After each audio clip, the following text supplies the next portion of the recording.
नमो अरिहन्ताणं नमो सिद्धाणं नमो आयर्याणं नमो उज्जायाणं नमो लोये सव्वसाहूणं एषो पञ्चनमुक्कारो सब्बपावप्पणासनो मङ्गलाणं च सव्वेसिं पडमं हवै मङ्गलं मङ्गलं भगवान् वीरो मङ्गलं गौतमप्रभु मङ्गलं स्थूलभद्राद्या जैनधर्मोऽस्तु मङ्गलम् अज्ञानतिमिरान्धानां ज्ञानाञ्जनशलाकया नेत्र उन्मीलितं येन तस्मै श्रीगुरवे हे प्रभु आनंद दाता ज्ञान हमको दीजिए, शीघ्र सारे दुर्गुणों को दूर हमसे कीजिए। लीजिए हमको शरण में, हम सदाचारी बने, ब्रह्मचारी धर्म रक्षक वीर व्रतधारी बने। जी आशा है। जी, सब हाथ जोड़ के रखिएगा। नवकार मंत्र का स्मरण करते हैं। नमो अरिहंताणम नमो सिद्धाणम नमो आयरियाणम नमो उवत्सायाणम नमो लोए सव्व साहूणम एसो पंच नमुक्कारो सव्व पावपणासनो मंगलाणम च सव्वेसिम पडमम हवै मंगलम। लास्ट वाला बाकी है। 36 गुणों में से हमारा 28 गुण हो गया, खाली 8 गुण बाकी है। कल अपना 5 प्रकार के आचार के बारे में जितना ये भूमिका में जितना जरूरी था उतना मैंने बताया। ज्ञानाचार, दर्शनाचार, चारित्राचार, तपाचार और वीर्याचार। और इसके बाद का जो बात है वो हमारा पहले ऑलरेडी हो चुका है। पंच समिति गुप्तो, 5 प्रकार की समिति और 3 प्रकार की गुप्ती को जो पालते हैं, ऐसे 36 गुण वाले गुरु गुरु मध्य मेरे हैं। इस प्रकार के 36 गुण वाले गुरु मेरे हैं। हम 5 प्रकार की समिति, इरिया समिति, भाषा समिति, ऐषणा समिति, आदान भंड मत निख्यवाणा समिति और पारिष्ठापनिका समिति, ये 5 प्रकार की समिति और 3 प्रकार की गुप्ती, मन गुप्ती, वचन गुप्ती, काय गुप्ती, ये 8 को एक शब्द, बहुत ही सुंदर शब्द दिया है शास्त्र ने, शास्त्रकार भगवंतों ने, अष्ट प्रवचन माता। ये 5 अपने साथ अगर हम रखते हैं तो जैसे माता एक बालक को कहीं गलत रास्ते पे नहीं जाने देते हैं, कहीं खड्डा आता है तो वो उसको वहां से हाथ पकड़ के खींच लेते हैं। बालक तो अपनी धुन में चलता है, लेकिन माँ जो है वो बालक की उंगली पकड़ के उसको वहां से हटा देते हैं। कहीं नदी में, पानी में, अनजान जगहों में, ऐसी जगहों में माँ बच्चे को जैसे नहीं जाने देती है, इसी तरह से ये जो 8 है, 5 समिति और 3 गुप्ती, इसको इसलिए माता का नाम दिया गया है कि अगर ये हम हमारे साथ हैं तो वो हमको कोई भी पाप करने से रोकेगी। इरिया समिति का पालन करो, पाप से रोकते हैं। भाषा समिति का पालन, पाप से रोकने का काम। ऐषणा समिति, पाप से रोकने का काम। आदान भंड मत निख्यवाणा समिति, पाप से रोकने का काम। पारिष्ठापनिका समिति, पाप से रोकने का काम। मन गुप्ती, वचन गुप्ती, काय गुप्ती, तीनों ही हमको पाप से रोकते हैं। ये इसीलिए इसको माता का नाम दिया गया है। हम लोगों को इसका स्ट्रिक्टली पालन करने का होता है। हमारी जब सामायिक होती है तब प्रतिक्रमण और पौषध में, और गुरु भगवंतों का अब लाइफ टाइम का सामायिक है, इसलिए गुरु भगवंतों को हर पल, हर समय, हर सेकंड ये 8 चीजों को पालन करना होता है। ये इरिया समिति वगैरह का बात हमारा नमो लोए सव्व साहुणम पद में जब हमने साधु भगवंत के 27 गुणों की बात की थी, उस वक्त उसमें ये 5 समिति और 3 गुप्ती का बात अपना हो चुका था।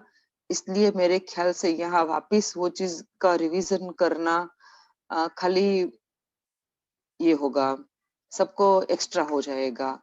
अगर आप लोग बोले कि रिवीजन जरूरी है तो कराते हैं, नहीं तो अभी फ्रेश ही करवाया था, कुछ दिन पहले ही हुआ था, तो अगर सबको याद हो तो हम आगे बढ़े, नहीं तो फिर ये 5 समिति और 3 मुक्ति की बात अभी करें।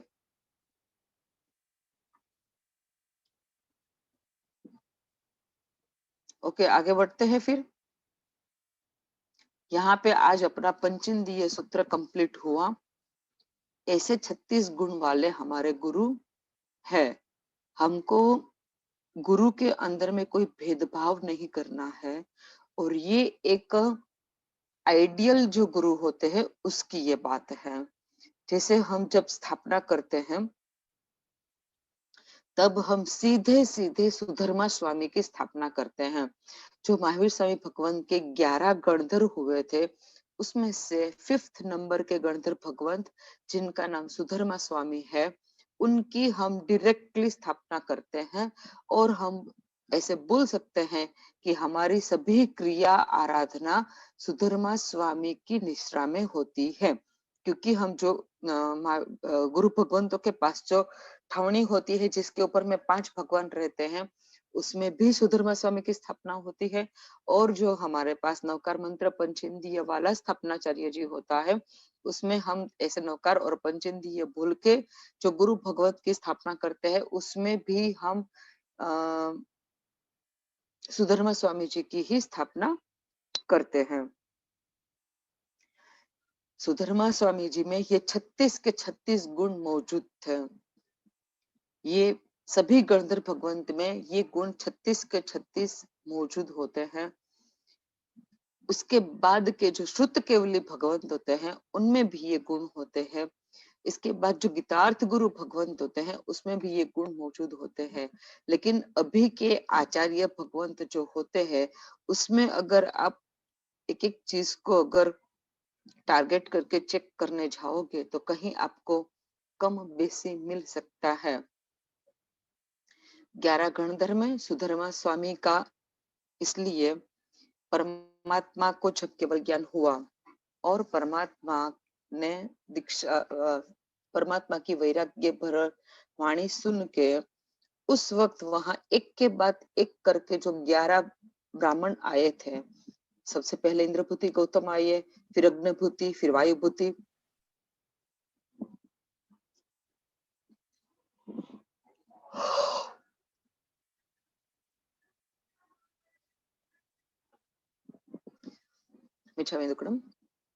इस तरह से जो 11 पंडित आए अपने अपने शिष्यों के साथ, तो टोटल वहां पे 4400 थे। इन सब ने दीक्षा ली।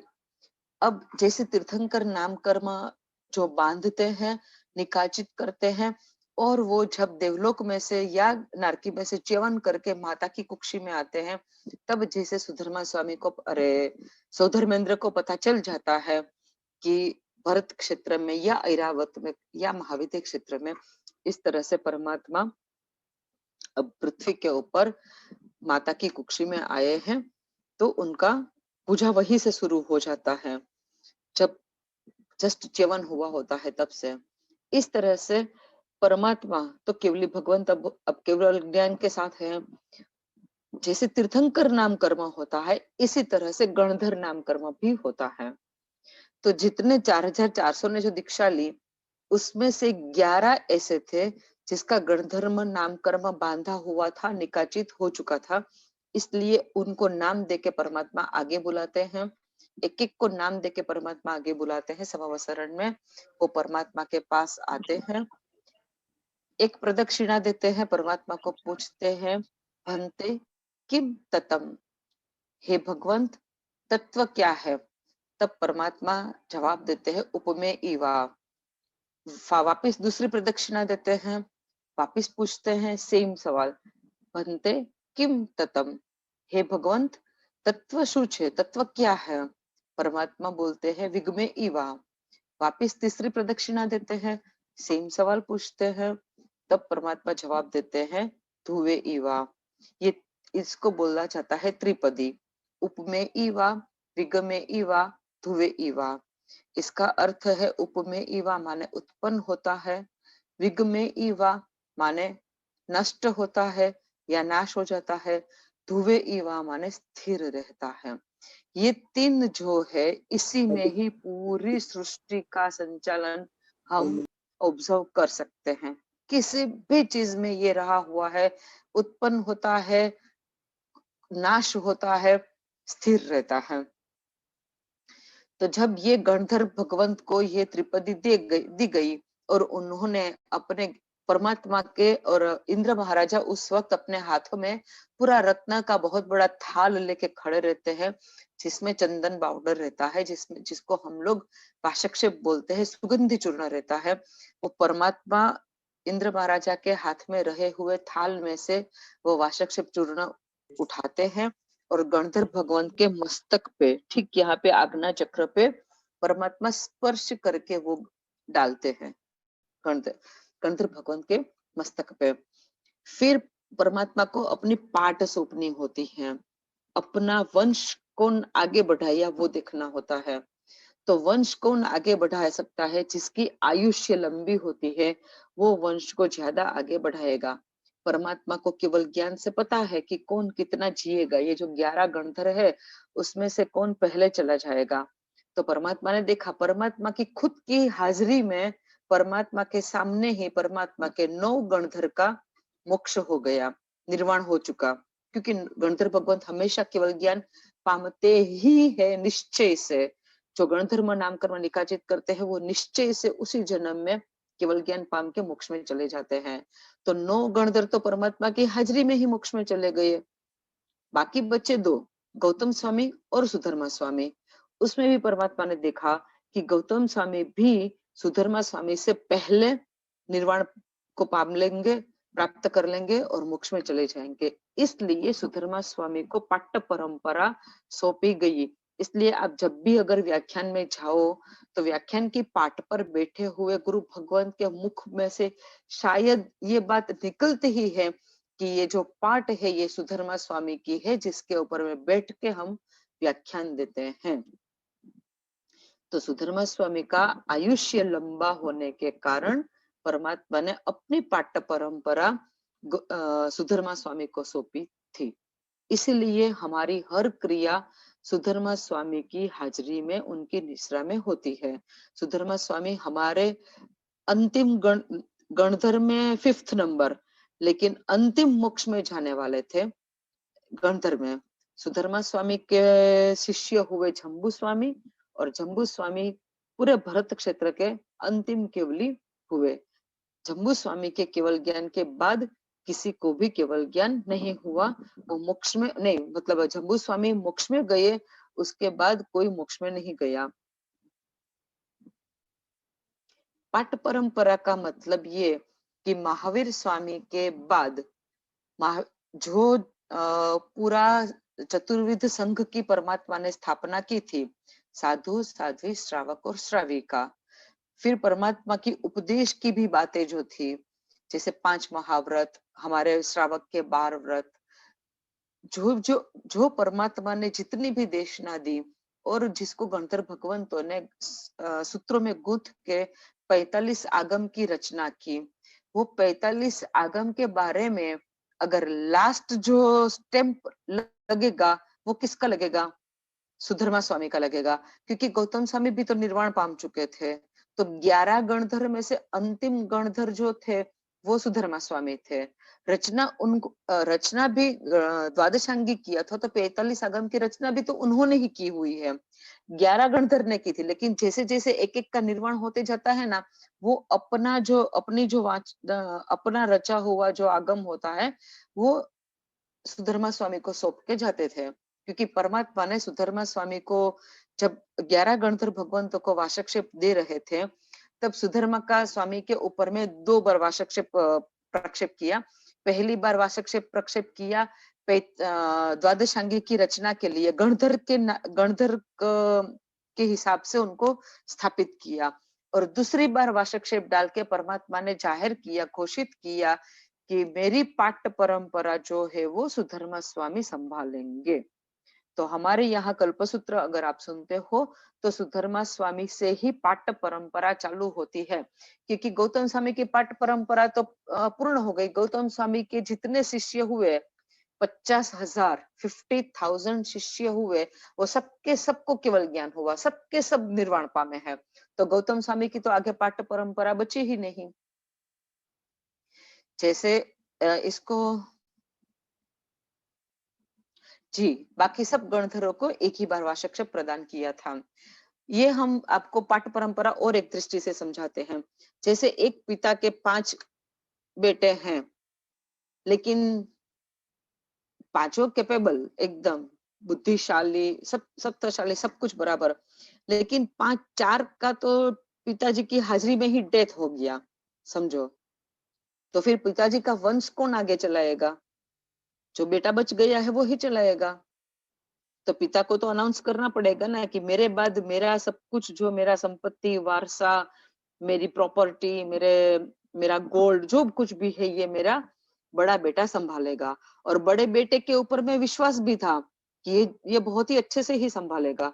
बड़ा बेटा नहीं, सॉरी, जो बचा हुआ बेटा है वो, चाहे वो बड़ा हो, छोटा हो या बीच का हो, मझलिया हो, वो बात मायने नहीं रखती है। लेकिन जो बचा है वही तो आगे काम बढ़ाएगा, वही तो पिताजी का जो सिद्धांत, जो रूल्स रेगुलेशंस जो उन्होंने बनाया हो, उनका नाम हो, उनका टाइटल हो, उनका बिजनेस फॉरवर्ड करना, सब कुछ तो जो बेटा बचा है वो ही करेगा। तो उसी को ही तो वारस जाहिर किया जाएगा। जो बचे ही नहीं है, जो इस दुनिया में ही नहीं है, उसको कैसे वारस जाहिर करेंगे?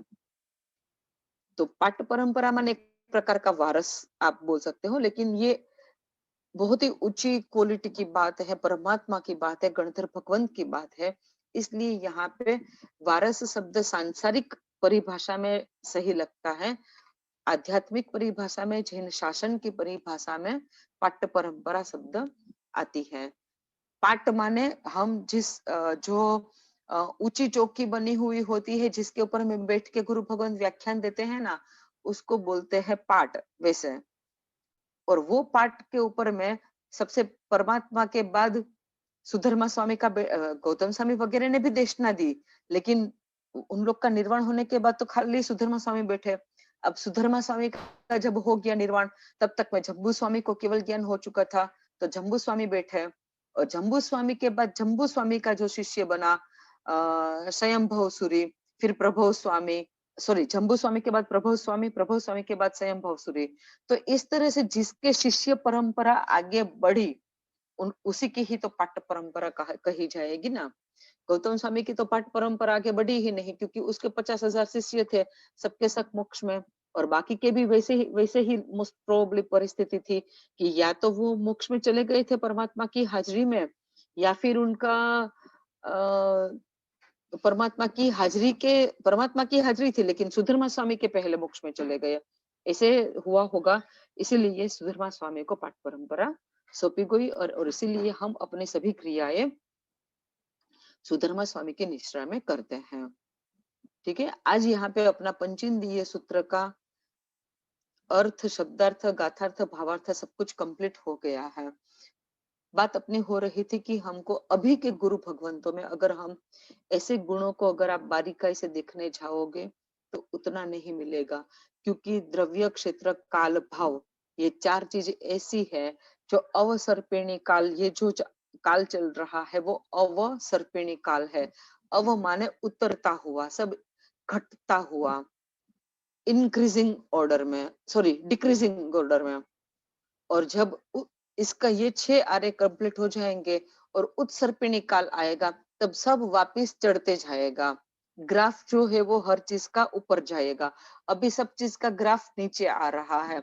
अभी हमारा हाइट, बॉडी, शरीर का शक्ति, हमारी याद शक्ति, हमारे कर्मों की खपाने की शक्ति, हमारी तपस्या करने की शक्ति, हमारी पढ़ने की शक्ति, सब कुछ जो पहले था चौथे आरे में, इससे कितना कम होता जा रहा है। और 5वां आरा पूरा होते होते तो पृथ्वी पे लोग कैसे बचेंगे? तो 1 हाथ प्रमाण, 2 हाथ प्रमाण शरीर वाला सब लोग हो जाएगा। 2 हाथ माने कितना हुआ? 3 साढ़े 3 फुट, ये मैक्सिमम हाइट रहेगी, 3.5 फुट समझिए। अभी भी अपने को काफी एग्जांपल्स ऐसे मिलते हैं, काफी लोग ऐसे हैं जो बहुत ही नाटे हैं, बहुत माने एक छोटी बेबी के जितने होते हैं, लेकिन उनकी उम्र होती है 20 साल 25 साल ऐसे। तो छठा आरा जब आएगा तब तक में और भी कम हो जाएगा, और फिर छठा आरा पूर्ण हो जाएगा, फिर उत्सर्पिणी काल का पहला आरा आएगा, फिर दूसरा, फिर तीसरा, फिर चौथा, तो आगे आगे फिर बढ़ता जाएगा, बढ़ता जाएगा, बढ़ता जाएगा। चौथे आरे में ऋषभदेव भगवान के जैसे जैसे 500 धनुष्य की काया हो जाएगी, और 5वें आरे में तो और भी 3 गांव, मतलब 6 माइल जितनी लंबा शरीर होगा। और अभी का अगर हम कोई पहाड़ ले ले, जिसे अभी चौथे आरे का समय हमेशा के लिए रहता है महाविद्य क्षेत्र में, महाविद्य क्षेत्र के का कोई एक व्यक्ति यहाँ पे अगर आ जाए, समझिए कि सिमंदर स्वामी ही समझिए कि यहाँ पे अगर आए, तो हम लोगों को लगेगा कि एक बहुत बड़ा पहाड़ खड़ा है और हम लोग उसकी तलेटी में खड़े हैं। मतलब परमात्मा के पैर के पास हमको देखना होगा, तो हमको एकदम पूरा ऊंचा करके देखना होगा, उतना बड़ा शरीर होता है। तो सब आगे बढ़ता है, ऊपर चढ़ता है, सब ग्राफ ऊपर रहता है। इसलिए गुणों में भी ह्रास आता है, गुण भी कम होने लगते हैं। पहले के आचार्य भगवंत या गुरु साधु भगवंत या साथी जी भगवंत को आप देखो, और अभी के जो साधु भगवंत, साथी जी भगवंत या आचार्य भगवंत है, उनको देखते हैं तो उनके गुणों में काफी डिफरेंस आ जाता है। पहले के जो आचार्य भगवंत है तो उनका कषाय बहुत ही कम था, अभी में हो सकता है। पहले के जो गुरु भगवंत थे उनका ज्ञान बहुत ज्यादा था, अभी में कम है। लेकिन अपने को वो दृष्टि, क्योंकि हम में भी वही हाल है, जो उनका हाल है वही हमारा हाल है। हमको उन्होंने संसार को त्याग किया है, पंच महाव्रत का पालन कर रहे हैं, ये ही हम लोग के लिए वंदन करने के लिए बहुत बड़ी बात है। इसलिए हमको कभी भी किसी भी गुरु भगवान का न अनादर करना है, न अविनय करना है, न एक भी शब्द खराब बोलना है। गुरु भगवंत का ही, गुरु भगवंत का तो बिल्कुल ही नहीं करना है। यहाँ पे मैं आपको एक आज स्टोरी करती हूँ। परमात्मा महावीर स्वामी भगवान जब दीक्षा ले ली और उनका साधना काल चल रहा था, क्योंकि कर्म खपाना जरूरी था। जब तक केवल ज्ञान प्राप्त नहीं होता तब तक परमात्मा देशना नहीं देंगे, और देशना नहीं देंगे तो लोगों को उपदेश क्या देंगे, लोगों को वैराग्य कहाँ से पता चलेगा, लोगों को मोक्ष के बारे में कैसे पता चलेगा, लोग सच्चे सुख को पाने के लिए आराधना कैसे करेंगे। इसलिए जब तक उनके आत्म प्रदेशों के ऊपर में से ज्ञानावरणीय, दर्शनावरणीय, अंतरय कर्म और मोहनीय कर्म, ये 4 कर्म का पूरा एकदम नष्ट नहीं हो जाता, वापिस वो कर्म आए ही नहीं, से एकदम टोटली सीडलेस हो जाना, वैसा अगर साधना नहीं करते तो परमात्मा को केवल ज्ञान की प्राप्ति नहीं होती। अब हर परमात्मा के बारे में ये आप एक सत्य जानिए कि दीक्षा लेते हैं तब से लेके जब तक केवल ज्ञान नहीं होता है, कोई भी परमात्मा एक सेंटेंस का भी उपदेश नहीं देते हैं। जैसे ऋषभदेव परमात्मा ने दीक्षा ली, उसके साथ 4000 लोग ने दीक्षा ली, राजाओं ने। ऋषभदेव परमात्मा ने दीक्षा से पहले ये नहीं बताया था कि दीक्षा लेने के बाद इस तरह से गोचरी लेना होगा, इस तरह से पानी वापरना होगा, लोच करना होगा, कुछ भी नहीं बताया था। तो क्या हुआ कि परमात्मा ऋषभदेव भगवान के साथ जो 4000 राजाओं ने दीक्षा ली थी, उसमें से काफी लोग, अब परमात्मा तो हर रोज भिक्षा लेने जाते थे, लेकिन उनका ऐसा अंतराय कर्म था तो परमात्मा को गोचरी नहीं मिलती थी। अब ये लोग तो कुछ समझते ही नहीं थे, क्योंकि अब पहले कल्पसूत्र था और फिर परमात्मा थे, तो उनके ही साथ मतलब उनका सब हो जाता था। तो ये लोग ने क्या किया, परमात्मा को पूछते थे, परमात्मा बोलते नहीं थे कि हम लोग क्या करें, तो वो परमात्मा तो आगे आगे विहार करते रहते थे। तो ये लोग से फिर विहार अब खाते नहीं थे, पीते नहीं थे, क्योंकि कुछ पता ही नहीं था, कुछ ज्ञान ही नहीं था, कुछ खाते नहीं थे, कुछ पीते नहीं थे, तो उनका शरीर का ताकत थोड़ा थोड़ा कम होने लगा। अब उन लोगों से, वो जो 4000 दीक्षा ली थी, उन लोगों का अब आगे विहार करना संभव नहीं हुआ। तो जो जंगल का रास्ता, पहाड़ का रास्ता, जो जिसको जहां ठीक लगा वो वहीं वहां पे ठहर गया। और फिर उन लोगों ने एनिमल्स को देखा कि बंदर जो है वो फल खाता है, और कुछ बर्ड्स बर्ड्स हैं वो भी फल खाते हैं, तो उन लोगों को इतना समझ में आया कि हाँ ये हम खा सकते हैं, अगर ये लोग खा सकते हैं तो हम खा सकते हैं। तो वो लोगों ने फल उतार के फल खाना शुरू किया। एक्चुअली दीक्षा लेने के बाद तो ऐसे फल नहीं खा सकते हैं, लेकिन अगर यहाँ पे परमात्मा कुछ भी बोलते कि परमात्मा को केवल ज्ञान की प्राप्ति नहीं हुई थी ऋषभदेव भगवान को, अगर परमात्मा यहाँ पे कुछ भी बोलते तो परमात्मा को भी केवल ज्ञान ना होने से परमात्मा से बोलने में गलती हो सकती है। इसलिए एक बार अगर परमात्मा कुछ गलत बोल दे तो वो प्ररूपणा हो जाएगी और परमात्मा को खुद को ही उत्सूत्र प्ररूपणा का दोष लग सकता है। इसलिए दीक्षा लेने के बाद जब तक केवल ज्ञान की प्राप्ति नहीं होती है, कोई भी अरिहंत परमात्मा बोलते नहीं है, उपदेश नहीं देते हैं। दूसरा, जमीन पे कभी बैठते नहीं हैं, चाहे कितने भी साल क्यों न लगे। सबसे ज्यादा साल लगा केवल ज्ञान की प्राप्ति होने में ऋषभदेव भगवान को। दीक्षा लेने के बाद 1000 साल, 1000 के बाद ऋषभदेव भगवान को केवल ज्ञान की प्राप्ति हुई। 1000 ईयर तक ऋषभदेव भगवान ना जमीन पर बैठे हैं, तो सोने की तो बात ही नहीं करनी है अपने को। जो बैठे भी नहीं है वो सोएंगे कैसे? तो वो नींद कब करेंगे? उनका प्रयत्न नींद तोड़ने का होता है और उनका अतिशय भी वैसा होता है। एक स्पेशलिटी भी होती है, अरिहंत के रूप में पैदा हुए हैं इसलिए उनका शारीरिक बल भी इतना ज्यादा होता है कि जो वो मन से सोचते हैं वो चीज वो कर सकते हैं। तो इसलिए जब खड़े खड़े कौसग में होते हैं तब कभी कभार आंख जैसे मटक गई या आंख हल्की सी बंद हो गई और कुछ 1-2 मिनट का या 5-10 मिनट का ऐसे ही खड़े खड़े नींद हो गया, बस उतनी ही नींद होती है। 1000 साल में परमात्मा की पूरी नींद कितनी हुई? एक अहोरात्र, माने 24 आवर्स ओनली ऋषभदेव भगवान का। तो वो लेवल का उनकी साधना होती है और केवल ज्ञान जैसे ही होता है तब वो परमात्मा सब देवता जो है वो उनका ये करते हैं, समवसरण की रचना करते हैं और परमात्मा एकदम मस्त सोने का सिंहासन, रत्नों से जड़ा हुआ सिंहासन पर भी बैठते हैं। फिर मिडल वाला जो गढ़ होता है समवसरण का, उसमें भी सेंटर पार्ट में इंद्र भगवंत देवता वो लोग जो है वो एक अच्छा सा लेटने का बनाते हैं सोफा के जैसा। वो भी सोने का, वो सब नरम सोना वाला ऐसा होता है। उसके ऊपर में परमात्मा लेटते भी है लेकिन जस्ट रेस्ट करते हैं, सोते नहीं है, क्योंकि अब केवल ज्ञान हो चुका है, दर्शनावरणीय कर्म का क्षय हो गया, तो अब परमात्मा को नींद नहीं करनी होती, आती ही नहीं है नींद। इस तरह से महावीर स्वामी परमात्मा की भी बात मैं कर रही थी। परमात्मा का साधना काल शुरू हुआ और परमात्मा 12.5 वर्ष तक साधना में रहे, उसके बाद केवल ज्ञान हुआ। परमात्मा की ये 12.5 साल का एक एक दिन जैसे एक एक स्टोरी है। जितना अवेलेबल है स्टोरी गुरु भगवंत हमको सुनाते हैं, लेकिन कुछ आगम ऐसे हैं जो अभी हम कंप्लीट अवेलेबल नहीं है, या फिर अवेलेबल है तो या एक या दो पीसी है जो बड़ी बड़ी लाइब्रेरी में संग्रहित है। परमात्मा साधना में क्या करते हैं?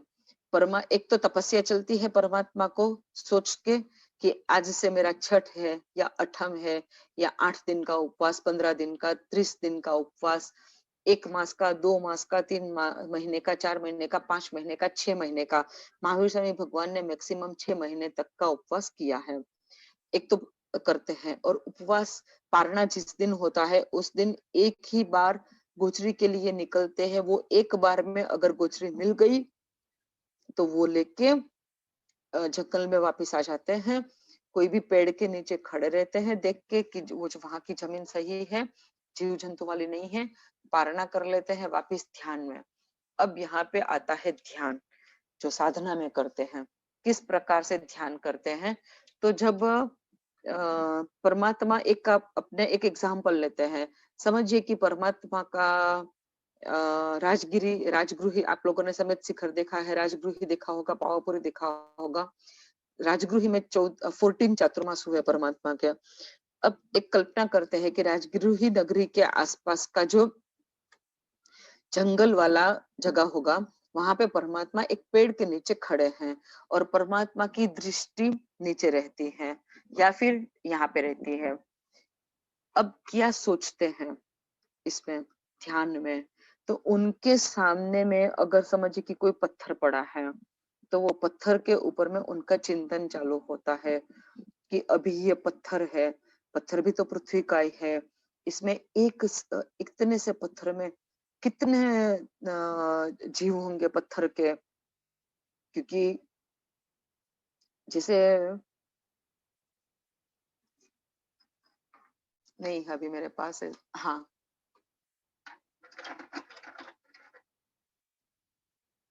अगर ये साइज का पत्थर हो, तो ये पत्थर में पत्थर का एक ही जीव होगा ऐसा जरूरी नहीं है।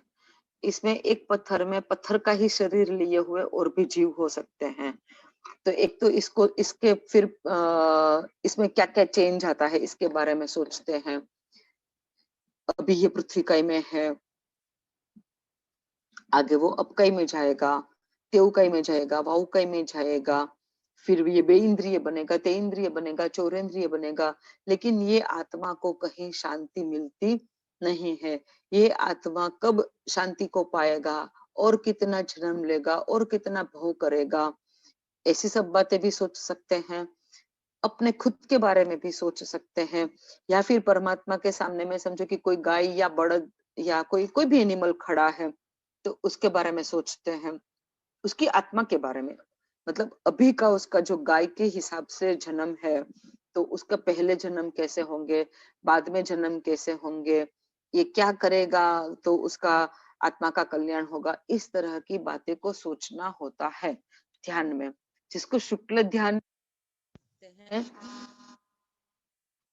एक मिनट के लिए मैं कट करती हूँ।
प्रणाम।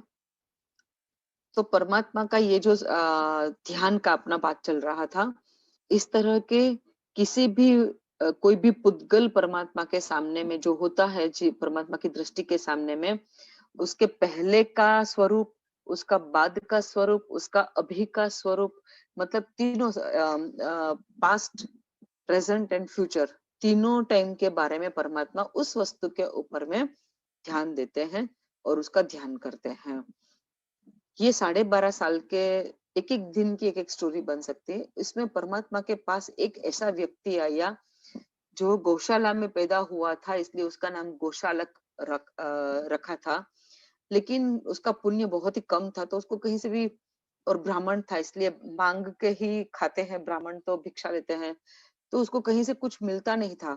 लेकिन परमात्मा उसने उसमें उसका मुलाकात हुआ परमात्मा से, उसने अपने आप ही परमात्मा को गुरु मान लिया। और परमात्मा को गुरु मान के जब परमात्मा ने दीक्षा ली, तब इंद्र महाराजा परमात्मा को विनंती करते हैं कि परमात्मा 12.5 साल का आपका साधना काल है, इसमें बहुत उपसर्ग आने वाले हैं, मर आपका मृत्यु भी हो सकता है, ऐसा ऐसा उपसर्ग आ सकता है, तो मैं आपकी सेवा में रहूंगा। तो परमात्मा बोलते हैं कभी भी कोई भी आत्मा या तीर्थंकर दूसरे की हेल्प से केवल ज्ञान की प्राप्ति नहीं कर सकते हैं, मुझे मेरे कर्म खुद खपाने होंगे, इसमें मुझे आपकी मदद की कोई जरूरत, मतलब आपकी मदद कुछ हेल्प नहीं कर सकती है। फिर भी इंद्र महाराजा को अच्छा नहीं लगा खुद को वहां से चले जाना, इसलिए उन्होंने भगवान का ही एक मौसी का बेटा था जो मृत्यु पाम के व्यंतर देव हुआ था, उसको भगवान की सेवा में रखा। अब ये व्यंतर देव तो किसी के भी शरीर में प्रवेश सकते हैं, तो ये क्या करता है, वो महावीर स्वामी भगवान के शरीर में प्रवेश होके रह रहा था। अब ये गौशाला जब कुछ पूछता है ना, तो जवाब देता है वो सिद्धार्थ सिद्धार्थ नाम का व्यंतर। वो जो व्यंतर जो था ना, वो भी बहुत ही नोटी था, बहुत नोटी, बहुत तूफानी था। जब भी कुछ गौशालक पूछता है वो जवाब देता है। अब गौशालक तो यही समझता है कि परमात्मा ने जवाब दिया। यहाँ पे क्या होता है, परमात्मा का कहा हुआ एक भी वचन कभी भी झूठा नहीं पड़ता है। तो यहाँ पे क्या होता था कि वो ऐसा सिली क्वेश्चन पूछता था जिसका वो सिद्धार्थ व्यंतर भी अनाप शनाप कुछ भी जवाब देता था। अब वो जवाब अगर गलत पड़ जाए तो गौशाला परमात्मा को गलत मानेगा। इसलिए यहाँ पे हर बार क्या हुआ ना कि सच में आप लोग कल्पसूत्र सुनो ना, बहुत अच्छा लगता है, बहुत मजा आता है, ये सब बातें वहीं से मैंने सुनी है। उसी वक्त क्या होता है कि सौधर्मेंद्र जो होता है ना, वो अपने ज्ञान के उपयोग से देखता है कि अभी क्या हो रहा है, परमात्मा कहाँ पे है। तो उसको पता चलता है कि ये गौशाला ने ऐसा पूछा और सिद्धार्थ ने परमात्मा के मुंह से ऐसा जवाब दिलाया। कैसा सवाल था कि एक ग्रास जो होता है, वो उसने हाथ में लिया गौशाला ने और परमात्मा को पूछा कि बोलिए ये टूटेगा कि नहीं टूटेगा। अब घास का तिनका है, वो टूट ही जाएगा, किसी से भी टूट जाएगा।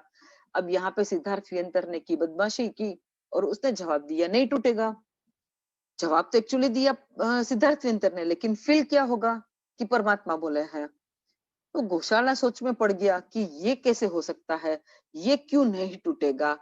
अब उसी वक्त इंद्र को अपने ज्ञान का उपयोग करने का सूझा। उन्होंने ज्ञान का उपयोग किया, अधिक ज्ञान का। उन्होंने देखा कि परमात्मा के साथ तो यहाँ पे ये सब हो रहा है, ये बोल रहा है घास का तिनका टूटेगा कि नहीं, और ये सिद्धार्थ बोल रहा है भगवान के मुख के द्वारा कि नहीं टूटेगा। तो भगवान का वचन तो मिथ्या बिल्कुल नहीं होना चाहिए। एक समय के अंदर में इंद्र महाराजा ने क्या किया, वो घास के तिनके में इंद्र महाराजा का खुद का जो हथियार होता है, शस्त्र, उसका जो वेपन होता है वो है वज्र। वो वज्र की शक्ति को घास के तिनके में ट्रांसफर कर दिया। अब कोई भी तोड़ने का कोशिश करे वो घास का तिनका नहीं टूटेगा। तो गौशालक को लगा कि ये तो बहुत चमत्कारी बाबा है कि घास का तिनका भी उसके बोलने से नहीं टूटा। हुआ क्या, सिद्धार्थ व्यंतर ने बोला और इंद्र महाराजा ने उसमें शक्ति डाल दी, क्योंकि परमात्मा का वचन झूठ नहीं पड़ना चाहिए इसलिए। तो इस तरह से परमात्मा का वचन भी कभी भी झूठा नहीं पड़ता है। ये भी एक बात आपको याद रखनी होगी, जो मैंने बताया कि परमात्मा को जब तक केवल ज्ञान नहीं होता है तब तक की जो बातें, उसमें ये भी एक बात और ऐड कीजिएगा। तो ये गौशाला अपने आप परमात्मा का शिष्य बन बैठा। फिर कोई एक सिटी में गए वो लोग विहार करते करते, पर उसके वो परमात्मा के साथ साथ ही चलता था। तो वहां पे गौशाला भी बदमाश था, कुछ बदमाशी की। कोई पंडित था, कोई साधु था, उसने आग अपनी शक्ति से तेजोलेशिया माने अपने मुंह से आग निकाली और जला दिया कुछ। तो ये देख के गौशालक को तो बहुत ही विचित्र लगा। उसको लगा कि मेरे मेरे जो गुरु है वो ज्यादा शक्ति वाले हैं, ये तो कुछ नहीं है। तो मैं मेरे गुरु को बोलूंगा, माने महावीर स्वामी को बोलूंगा कि इसने मेरे को ऐसा जलाया है, आप उसका पूरा घर जला दो। ये गौशालक भगवान को बोलता है कि उसने मेरे को मेरा झोपड़ी जला दिया, तो आप उसका पूरा बस्ती जला दो। अब काम तो सिद्धार्थ को करना है। अब सिद्धार्थ यंत्र जो है वो जला देता है, परमात्मा तो कभी किसी का कुछ भी जलाएंगे नहीं। तब जाके ये पूछता है गौशालक कि ये क्या चीज है, ये आप हमको सिखाइए। अब परमात्मा जानते थे, लेकिन ज्ञान का उपयोग नहीं किया उस वक्त, और परमात्मा ने उसको ये मुंह में से अग्नि निकालने की जो विद्या होती है, वो तप के द्वारा साधी जाती है, वो गौशालक को बता दी। अब ये गौशालक धीरे धीरे परमात्मा से अलग हो गया, क्योंकि अपने उसके पास वो तेजोलेशिया का पावर आ गया और अपने आप को वो भगवान समझने लगा। अब ये साइड परमात्मा भी अलग हो गए और ये भी अलग चला गया। परमात्मा का 12.5 साल का साधना काल पूर्ण हुआ। परमात्मा केवल ज्ञान को पाम लिया, प्राप्त कर लिया, समवसरण में बैठे हैं, देशना दे रहे, इतना चतुर्विद संघ की स्थापना, हजारों लोग दीक्षा ले रहे हैं। अब कहीं कोई एक जगह में वापिस ये दोनों एक सिटी में हो गए, एक गांव में आ गए। परमात्मा भी है और गौशालक भी है वहां पे। तो सब कोई, और गौशालक ने भी अपना बहुत बड़ा पंथ बनाया। वो अपने आप को भगवान बोलता था, उसके भी बहुत सारे शिष्य हुए। उसने भी कितने सारे नियम निकाले, नए पुराने सब मिला के अपनी बुद्धि से सिर्फ। तो वो ऐसा करता था। उसमें पता चला उसको कि ये परमात्मा जो है वो जब तक परमात्मा के साथ वो था, तब तक तो परमात्मा को केवल ज्ञान नहीं हुआ था, बाद में हुआ। तो उसको ऐसा लगा कि अपने आप को सर्वज्ञ बोल रहा है, लेकिन उसको कहाँ कुछ हुआ है, उसको कहाँ से ज्ञान की प्राप्ति हो गई। उसने सत्य जानने के बजाय लोगों को झूठी बातें बताना शुरू कर दी। और एक समय ऐसा आया कि सब लोग उसको भी बोल रहे हैं कि अरे वो सर्वज्ञ है, सर्वज्ञ है, तू कुछ नहीं है। तो गौशाला यहाँ पे हर्ट होता है और परमात्मा को मैसेज भेजता है किसी किसी के साथ कि सर्वज्ञ तो मैं हूँ, मैं 24वां तीर्थंकर हूँ, तू कहाँ से है। इस तरह से वो अपने ही गुरु का बहुत ही ज्यादा अपमान करता है। और एक दिन गुस्से से आउट ऑफ कंट्रोल वो हो गया, और वो समवसरण में आया कि आज तो मुझे आमने सामने बात करनी है महावीर से। महावीर स्वामी ने तुरंत ही वो जोर जोर से आवाज करते करते आया, और गौशाला चल रहा था ना, उसके आगे उसके 500 शिष्य चल रहे थे, जो गौशाला की यशोगाथा बोलते बोलते चल रहे थे। आवाज सुन के समवसरण में पूछते हैं कि गणधर भगवंत वगैरह कि परमात्मा ये क्या है। तो कि ये गौशालक आ रहा है। तो कि वो तो अपने आप को सर्वज्ञ कह रहा है। तो परमात्मा ने बोला कि वो सर्वज्ञ नहीं है, वो मेरा बन बैठा हुआ शिष्य है, लेकिन वो कुछ भी करेगा, किसी को बीच में नहीं आना है। तब ये गौशालक आता है और परमात्मा को अनाप शनाप सुनाता है, और अपने मुंह से तेजोलेशिया निकालता है। परमात्मा अरिहंत परमात्मा है। तेजोलेशिया उनको इफेक्ट जला नहीं सकती है। वो तेजोलेशिया परमात्मा को 3 प्रदक्षिणा दे के वापिस गौशालक के शरीर में ही प्रवेश जाती है। लेकिन इसके बीच परमात्मा ने आज्ञा की थी कि कोई बीच में नहीं आएगा मेरे और गौशालक के बीच में। लेकिन परमात्मा की भक्ति से इतने ज्यादा ये हुए थे कि 2 जो शिष्य थे परमात्मा के, वो गौशालक और परमात्मा के बीच में जिस वक्त आए, उसी वक्त गौशाला ने तेजोलेशिया फेंकी। तो वो तेजोलेशिया की चपेट में ये दोनों शिष्य आ गए ऑन द स्पॉट। उसी समय में दोनों जल के एकदम राख हो गए। तो 2 शिष्यों की, 2 पंच महाव्रत धारी साधु की हत्या का पाप गौशालक को लगा। अरिहंत परमात्मा को जो उन्होंने गालियां वगैरह दी, उसका भी पाप लगा। और सबसे बड़ा पाप उसको लगा ये तेजोलेशिया उसने फेंकी। जैसे ही वो और तेजोलेशिया अपने ही शरीर में वापस आई, तब वो उसको जानकारी नहीं थी कि अब क्या करना। ये तो सामने वाले को झलने के बजाय मेरे शरीर में आ गई। तो उसको उस बात का पता नहीं था, क्योंकि उसने कभी परमात्मा को पूछा भी नहीं था। उस वक्त परमात्मा गौशालक के प्रति करुणा से शीतलेशिया का प्रयोग करते हैं, और उसको आग नहीं लगती है शीतलेशिया की वजह से। शीतलेशिया जो है वो तेजोलेशिया को मिटा देती है। अब गौशालक निकल जाता है, लेकिन उसको इतना समझ में आ जाता है कि इतना करने के बाद भी इन्होंने मुझके ऊपर में शीतलेशिया छोड़ के बहुत ही बड़ा मेरे पर उपकार किया और मेरे शरीर को जलने से बचा लिया। अब वो अपने शिष्यों को कह रहा है कि मैं नहीं, वही सच्चा भगवान है, वही सच्चा सर्वज्ञ है। मैं तो उसका बना बिठाया हुआ शिष्य था, मेरे में कोई लायकात नहीं है। ये बोल के वो बोलता है कि अब ज्ञानी भी बहुत था, बहुत कुछ पढ़ा भी था। तो वो बोलता है गोशालक कि श्रावस्ती नगरी थी वो जो सिटी था वो श्रावस्ती गाँव था। वो श्रावस्ती में मैं 7वें दिन में मेरी डेथ हो जाएगी और मेरा कोई सम्मान के साथ मेरा ये अंतिम यात्रा मत निकालिएगा, लेकिन मैं सबसे खराब हूँ, मैंने बहुत पाप किए, मैंने गुरु के साथ, मैंने भगवंत के साथ ऐसा बहुत बड़ा अन्याय किया, इसलिए मेरा मेरे पैर में रस्सी बांधना और रस्सी से मुझे टानना और टानते-टानते जैसे कुत्ता मर जाता है तो किस तरह से कॉर्पोरेशन वाले आके उसको ले जाते हैं, उसके टांग में रस्सी बांधते हैं और घसीट के ले जाते हैं। बस वैसे ही तुम सब मुझे टानना और मेरा सबके सामने में मुझे अब तक तुम लोग मेरा तारीफ यशोगाथा बोल-बोल के जा रहे थे, लेकिन अब मेरी ये सब बातें बोलते-बोलते मुझे स्मशान तक ले जाना कि गौशाला गलत था, गौशाला पापी था, गौशाला ये, गौशाला वो, इस तरह से मेरे सब दुर्गुणों को तुम लोग बोलना। और उसकी डेथ हो गई, उसके शिष्यों ने ऐसा कुछ भी नहीं किया, लेकिन गुरु की इच्छा भी पूर्ण की कि जो मठ में उपाश्रय जैसा उसमें जो वो लोग रह रहे थे, स्टे किया हुआ था, उसकी दीवार के ऊपर में जैसे श्रावस्ती नगरी को ड्रॉ कर दिया और वहीं पे पैर में रस्सी भी बांधी, इतना घुमा भी दिया और वहीं पे उसका अग्नि संस्कार भी कर दिया। इस वक्त मतलब इन प्रेजेंट एट प्रेजेंट गौशाला 12वें देवलोक में है, क्योंकि उसने लास्ट टाइम में सम्यक की स्पर्शना कर ली, परमात्मा का मिच्छामी दुक्कड़म भी अपने शिष्यों को बताया कि मैं सबसे ज्यादा खराब हूँ, इसलिए लास्ट मोमेंट में उसका मन की परिस्थिति अच्छी हो गई, उसने सम्यक्त्व की स्पर्शना कर ली और उसके बाद उसने प्रभु का आयुष्य बांधा, इसलिए नियम वो वैमानिक वाले देवलोक में उत्पन्न होता है।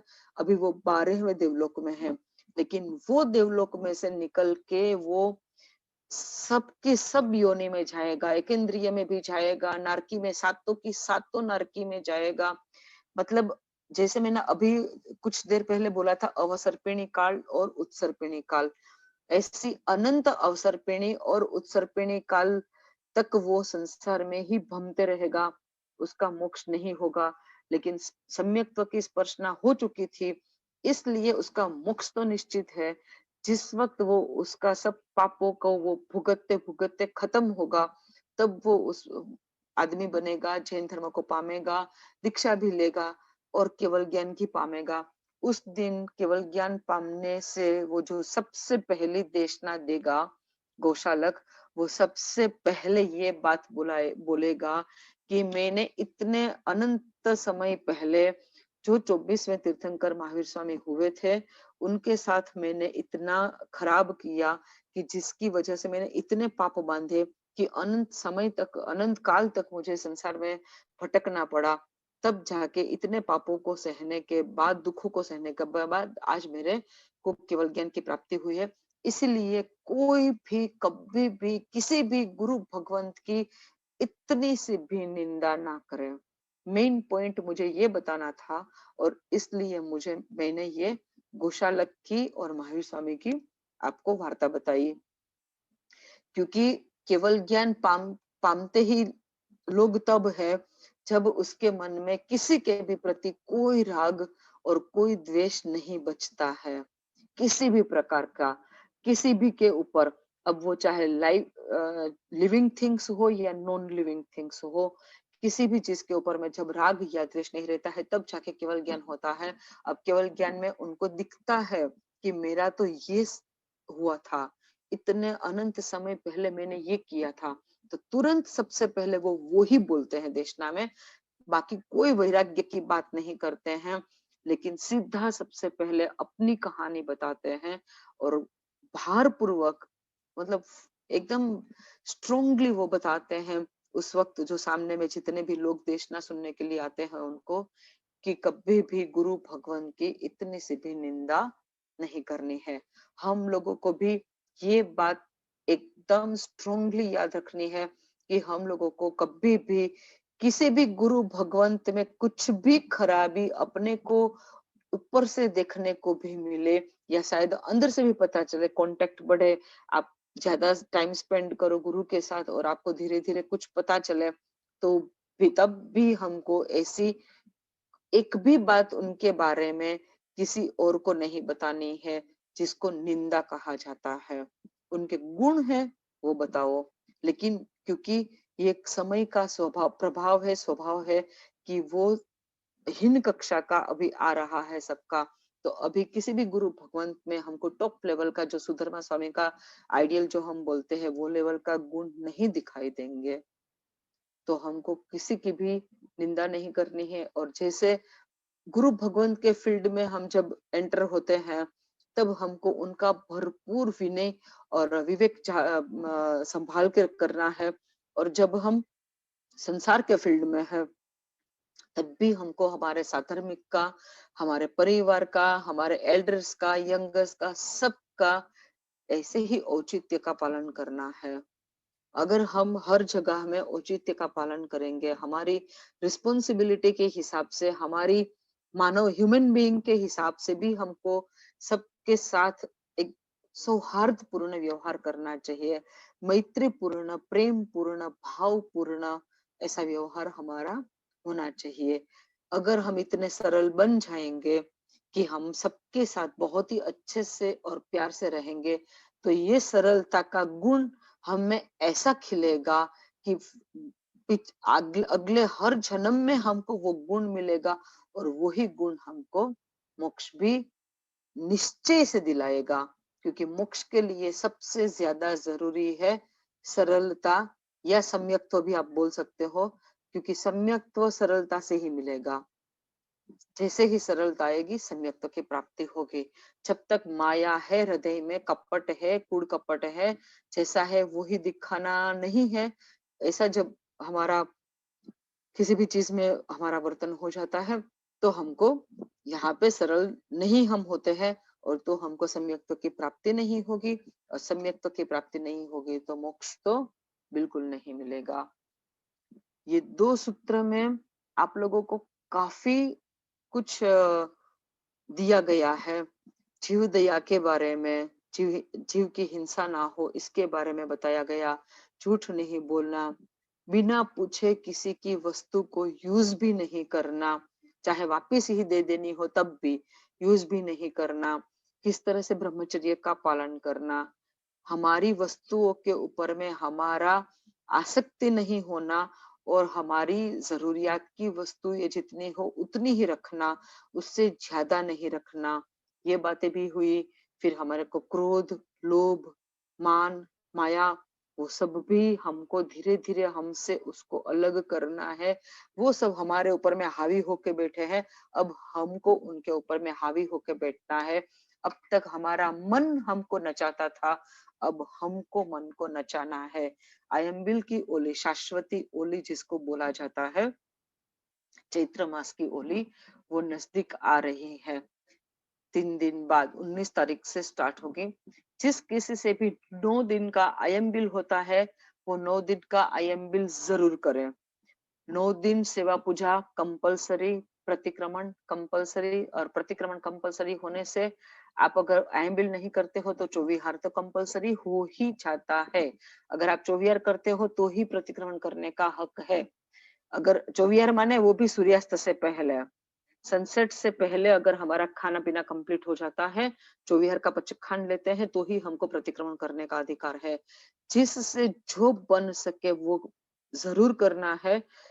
आप लोग को एक नियम का लिस्ट भी मिला होगा, वो काफी बार होता है पर्यूषण के टाइम में भी, कि ये नहीं होता है तो ये,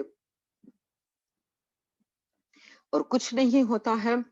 नौकाशी ही अगर आप हर रोज करते हो, तो पूरे दिन में सिर्फ 9 वस्तु खानी, बस, इससे ज्यादा नहीं खाना, वो भी हम कर सकते हैं। जिससे जितना ज्यादा हो सके उतना कीजिएगा, क्योंकि कर्मों की निर्जरा करनी है। पढ़ते हैं स्वाध्याय इसलिए करते हैं कि हमारे जीवन में कुछ चेंज आए, कुछ सुधार आए, हमारे आत्मा जो है वो कुछ कर्मों से हल्की बने, वही प्रयत्न करना है। और वही शुभेच्छा सबको, सबको प्रणाम। और अब नेक्स्ट क्लास कब होगा वो मैं बता दूंगी, क्योंकि आयम्बिल की ओली में सूत्र का अर्थ नहीं होगा।